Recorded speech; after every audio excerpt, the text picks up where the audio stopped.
किस देश के प्रत्येक नागरिक को गुरु घासीदास जी का यह संदेश मानना होगा, जो नहीं मानेगा उसको जेल जाना होगा।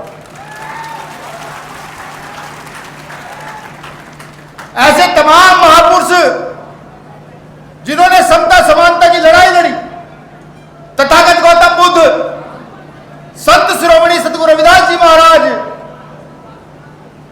संत कबीर, गुरु घासीदास, भगवान वाल्मीकि, महात्मा ज्योतिबा फूले साहब, छत्रपति साहू जी महाराज, डॉक्टर बाबा साहब अंबेडकर, मान्यवर काशीराम साहब, उन सभी महापुरुषों ने भी इस संदेश को आगे बढ़ाया। कुछ ने पहले बढ़ाया, कुछ ने बाद में बढ़ाया। उन तमाम महापुरुषों को भी नमन वंदन करता हूं। जब पहले छत्तीसगढ़ आता था तो छत्तीसगढ़ के जब साथियों से मिलता था तो मुझे महसूस होता था कि छत्तीसगढ़ इतना अच्छा राज्य है कि जहां शायद समस्याओं में हमें कभी आना ना पड़े। इतना प्यार, मान सम्मान, भोलापन छत्तीसगढ़ में देखने को मिलता था। 2 बार गिरौदपुरी आया गुरु घासीदास जी को नमन करने, जतखाम को नमन करने, लेकिन एक दिन सूचना आती है कि जतखाम को काटा गया है, जतखाम को काटा गया। जब ये सूचना आई तो 2 दिन नींद नहीं आई। सिर्फ ये सोचकर नींद नहीं आई आखिर मन के एक बराबर से किसी की क्या दुश्मनी हो सकती है, यह सोचकर नींद नहीं आई आखिर जतखाम जो समानता का प्रतीक है, सम्मान का प्रतीक है, उससे किसी की क्या दुश्मनी हो सकती है। तो जब विचार किया, इतिहास की ओर देखा कि कहीं बाबा साहब अम्बेडकर की प्रतिमाएं तोड़ी जाती है, कभी संविधान का अपमान किया जाता है, कहीं हमारे गुरु घरों को तोड़ा जाता है, तो समझ आ गया कि ये मनुवाद की एक चाल है। इन्होंने एक परंपरा स्थापित कर दी है कि हमारे सम्मान के प्रतीक, हमारी धार्मिक आस्था को ये लोग चोट पहुंचाए और फिर हम सड़कों पर निकलकर आंदोलन करने के लिए बाध्य हों। अफसोस जब हुआ जब छत्तीसगढ़ के सतनामी समाज के साथ SC/ST OBC के लोग खड़े हुए और ये कहा सरकार को कि ये छत्तीसगढ़ के अपमान की बात है, इस अपमान की सही जांच होनी चाहिए, CBI जांच होनी चाहिए। और बड़ौदा बाजार के अंदर कई हजार की संख्या में समाज इकट्ठा होता है। बड़ा सवाल ये उठता है कि जो सामाजिक संगठन के लोग, क्योंकि मैं भीम आर्मी का एक अदना सा कार्यकर्ता हूं, तो भीम आर्मी के कार्यकर्ता को मैं कहता हूं या और तमाम सामाजिक संगठन के जो कार्यकर्ता हैं, जब कहीं कुछ गलत हो जाता है, कई अधिकारों का हनन होता है, तो वो लोग संवैधानिक दायरे में जाकर पूरे प्रदेश में आंदोलन करते हैं, देश में आंदोलन करते हैं। वो कभी दंगे का समर्थन नहीं करते। लेकिन बलौदा बाजार में समाज को बदनाम करने के लिए, जतखाम का जो अपमान हुआ, उस अपमान को छुपाने के लिए एक बड़ा षड्यंत्र प्रायोजित किया गया और वहां पर दंगा कराने का काम किया गया। जो दंगाई थे वो तो भाग गए, जो गांव में रहने वाले निर्दोष लोग थे, प्रशासन ने उनको पकड़ना शुरू किया। जब जानकारी आई तो यहाँ उड़ीसा की टीम के हमारे अध्यक्ष बैठे हैं, मैंने इनको भेजा, इनसे नजदीक पड़ता है। उस समय बलौदा बाजार के SSP से मिले, उन्होंने कहा नहीं भैया, जो वीडियो फोटो में डंडा चलाता दिखेगा, पत्थर चलाता दिखेगा, आग लगाता दिखेगा, उसको जेल भेजा जाएगा, किसी निर्दोष को जेल नहीं भेजा जाएगा। लेकिन मुझे क्या पता था कि ये सरकार के दबाव में प्रशासन षड्यंत्र बड़ा करेगा। लगातार 20-21 साल के बच्चों को उठाना शुरू किया, पीट पीट कर जेल भेजना शुरू कर दिया। मैंने फोन किया साथियों को, हमारे भीम आर्मी के साथियों को चुन चुन कर उठाया गया। यहाँ सतनामी सेना के भी लोग हैं और क्रांति सेना के लोग हैं, उनके सामाजिक कार्यकर्ताओं को चुन चुन कर प्रशासन के लोगों ने उठाया। तो मेरी समझ आ गया कि जो लोग यहाँ सरकार के खिलाफ आंदोलन करते हैं, अपने हक अधिकार बचाने की बात करते हैं, सिर्फ उनको उठाकर जेल में भेजा गया।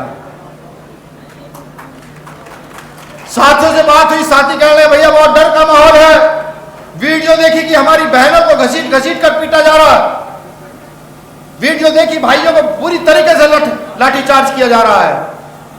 तो भाई चंद्रशेखर आजाद जी ने देखा और कहा कि सबसे पहले छत्तीसगढ़ जाने का प्रोग्राम बनाइए, छत्तीसगढ़ सबसे पहले जाना है। और पिछली शायद 24 तारीख को यहाँ चंद्रशेखर भाई आए, प्रशासन को ललकार के गए, सरकार को ललकार के गए कि अगर मेरे लोगों के साथ गलत होगा तो मैं चुप नहीं बैठूंगा।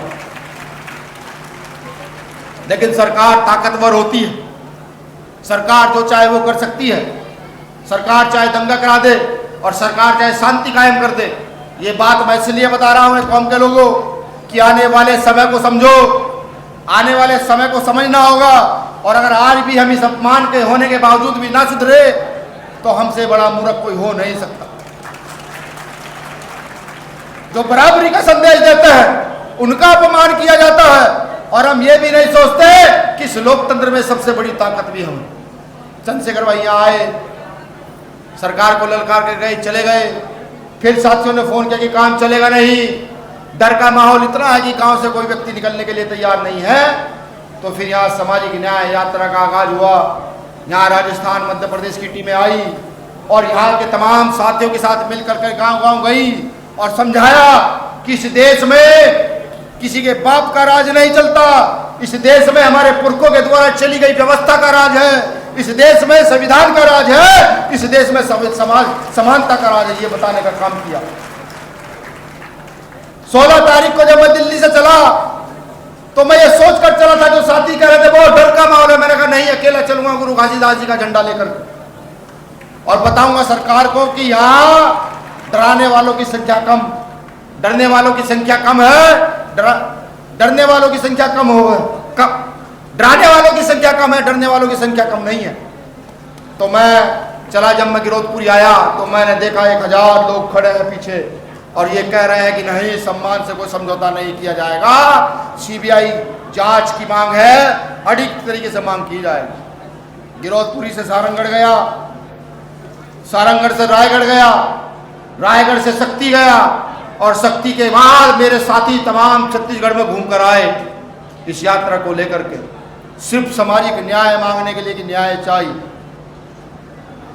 एक नारा भी बनाया गया कि सतनाम की रक्षा कर न सके जो वो सरकार निकम्मी है। सतनाम की रक्षा कर न सके जो सरकार निकम्मी है, जो सरकार निकम्मी है। सतकाम की रक्षा कर न सकी जो सरकार निकम्मी है। ये नारा भी जोर जोर से लगाया गया और कहा गया कि न्याय दो, न्याय दो। साथ में चुनौती भी दी गई और कहा गया कि न्याय तो तुमको देना होगा, देना होगा। लेकिन अब जब यह महसूस हो चला है कि न्याय सिर्फ मांगने से नहीं मिल सकता, न्याय सिर्फ मंच पर कहने से नहीं मिल सकता, न्याय गांव में बैठकर कहने से नहीं मिल सकता। अगर न्याय चाहते हो तो जाओ गांव-गांव जाकर प्रचार करो। ये आज सामाजिक न्याय यात्रा के पहले चरण का समापन है। बहुत जल्द इस प्रदेश के अंदर सामाजिक न्याय यात्रा का दूसरा चरण शुरू किया जाएगा। जब तक न्याय ना मिल जाए, जब तक न्याय ना मिल जाए, आधे पेट रोटी खा करके आधी रोटी बचा करके अपनी यात्रा में उस रोटी को लगाने का काम करो। सरकार को बताओ कि हम उसके अधीन नहीं। मुझे बहुत सारे साथियों ने कहा कि नेताओं के पास चलते हैं। मैंने उनको समझाया कि हम नेता से नहीं, नेता हमसे है। हम नेता बनाकर भेजते हैं और वो नेता जो हमारी आवाज नहीं उठा सकते तो उनको नस्ते नाबूद भी हम ही लोग कर सकते हैं। तमाम साथियों को चलना होगा, माताओं बहनों को चलना होगा, सरकार प्रशासन को बताना होगा कि हम न्याय लेने आए और न्याय लेकर जाएंगे। मैंने ये भी कहा प्रशासन और मीडिया के लोगों को कि अगर प्रशासन ने अपनी गलती में सुधार ना किया तो हम अपनी गाय भैंस लेकर, हम अपनी बकरी लेकर, हम अपने बीवी बच्चे लेकर के इस रायपुर की सरजमी को घेरने का काम करेंगे, रायपुर में आकर के बैठने का काम करेंगे। और ये किया जाएगा बेशर्ते कि आप पूरी मजबूती से तैयारी करो।